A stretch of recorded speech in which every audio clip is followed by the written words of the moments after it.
Hello all, and let's continue on with bone. And what we want to start with now is, what does fetal bone look like? This is interesting, embryologically, how it's formed. And it begins at about 6 weeks after fertilization. You already have the remnants of some bone, which is so interesting. So in the beginning, it begins very soft. It's actually made up of cartilage and membrane. And then after that, there's going to be the deposit of the bone cells, right? So I want to show you a diagram of this. I think that illustrates it the best. Let's say you have this, deposition here of, in blue, it's always cartilage. So we have this light blue cartilage, and it just looks like cartilage. There's no bone present. And then all of a sudden, there's the beginning of the depositing of, in the very center here, of bone cells. And so that's called the primary ossification center. It's going to begin there. And as you see, it's now spreading as time goes by. The rest is hyaline cartilage. And then as we watch that development, you can see little arteries arriving to all these cells, irrigating the cells. But still, we don't have any bone here in the epiphyses. We just have it in the diaphyses. So these blood vessels will continue to grow, and that's later on that you'll see this second area in the epiphyses where you see this bone formation. And this is very interesting because it leaves a region which is not ossified at either end. And why do you want that? It's kind of obvious. It's because you want it to be able to grow. So you can't just ossify a little child bone, because then how do you make it grow? So as this progresses, it leaves this band here, right? So that's called the epiphyseal plate. It's actually the growth plate, easiest said that way, the growth plate. And then this child is going to grow on that growth plate there. And so you can take an x-ray of a child and see if they've stopped growing or not. You can see, even of the hand, you can do it and see whether those long bones of the hand still have an epiphyseal plate here, or if it's gone. So this is a picture of an adult bone where you don't see that anymore. So there's a line, sometimes visible, not always visible, and this spongy bone, and there's compact bone, spongy bone at the other extremity, that you no longer see that growth plate allowing for growth in that direction. It does remodel width. Remember, you can deposit more cells here on the outside of this cavity and remodel the inside. We'll do this one, this clicker.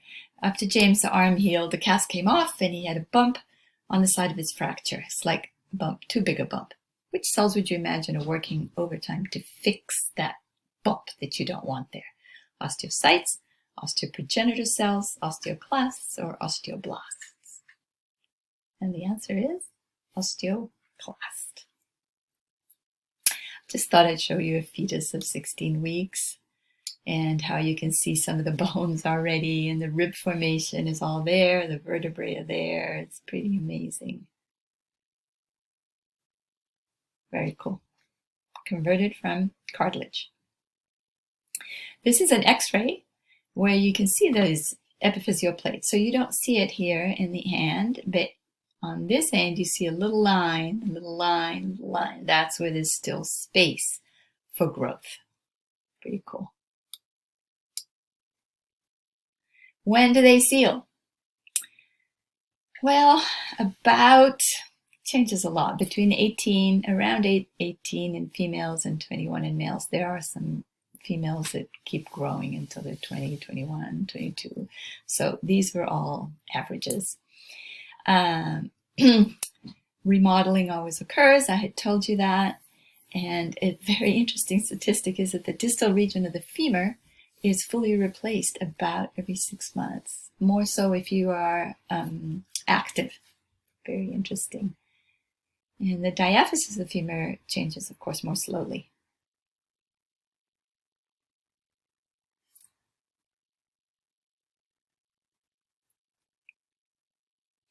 So think of it always, this remodeling, as a balance between the osteoclasts that are eating away and the osteoblasts that are depositing.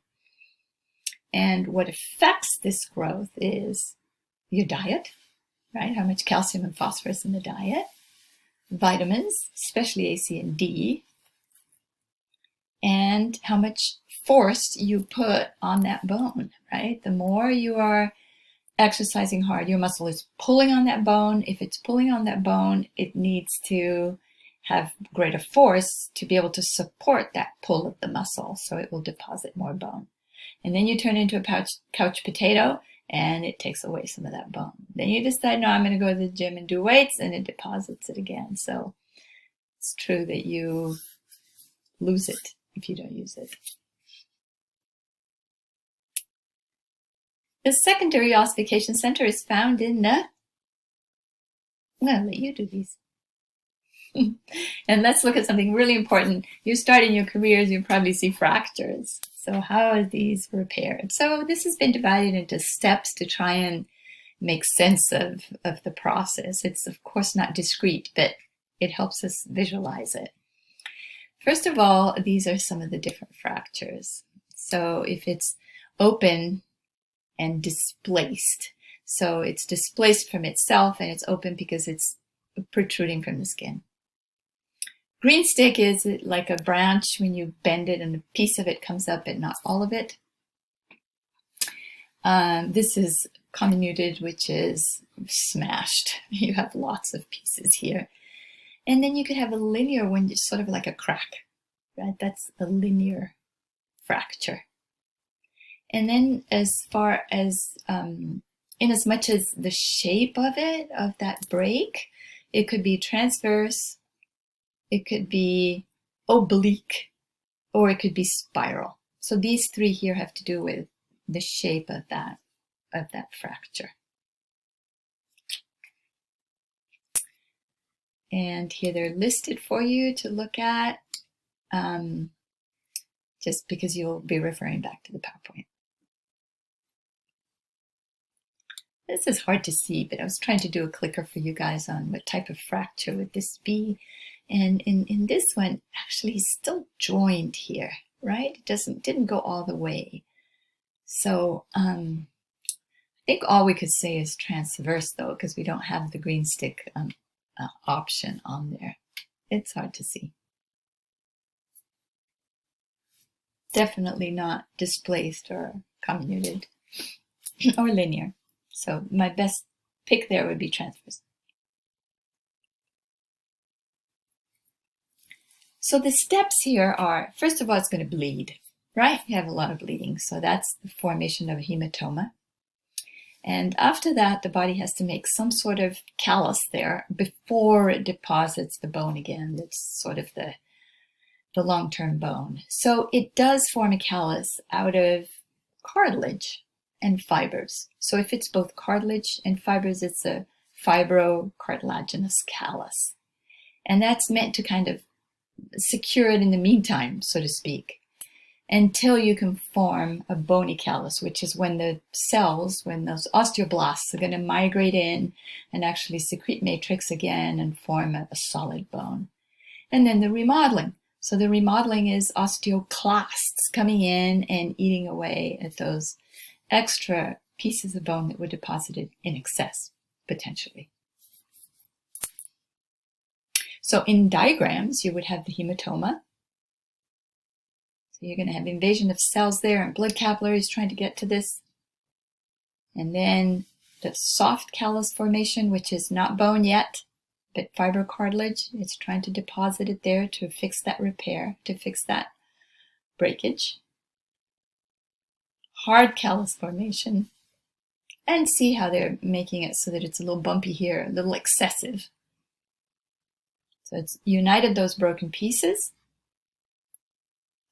And then finally the remodeling, where it's going to try and remove some of this excess. The other important step was bringing in all the vessels that might have been damaged there. And you need a greater number of vessels branching out into that area.